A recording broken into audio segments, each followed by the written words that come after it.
হচ্ছে এশারের সালাত আদায় করবেন। নামাজ আদায় করার পরে ওযু অবস্থায় বিছানার মধ্যে ঘুমাবেন। বিছানার মধ্যে যেয়ে 100 বার পড়বেন আল্লাহুম্মা সাল্লি আলা সাইয়্যিদিনা মুহাম্মদ সাল্লাল্লাহু আলাইহি ওয়াসাল্লাম, আল্লাহুম্মা সাল্লি আলা সাইয়্যিদিনা মুহাম্মদ। এই আমলটি, এই দোয়াটি 100 বার পড়বেন। তারপরে 499 বার পড়বেন লা হাওলা ওয়ালা কুওয়াতা ইল্লা বিল্লাহ। কতবার? 499 বার লা হাওলা ওয়ালা কুওয়াতা ইল্লা বিল্লাহ।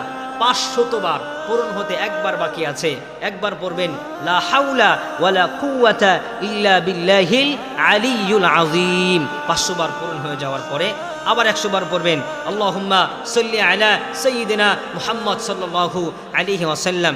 এইভাবে আমল 700 বার শেষ হওয়ার পরে আপনি আল্লাহ তাআলার কাছে দোয়া করবেন। আপনার কি চাওয়া, কি আকুতি মিনতি আছে, আল্লাহ সুবহানাহু ওয়া তাআলা আপনাকে 40 দিনের মধ্যেই ধনী বানায়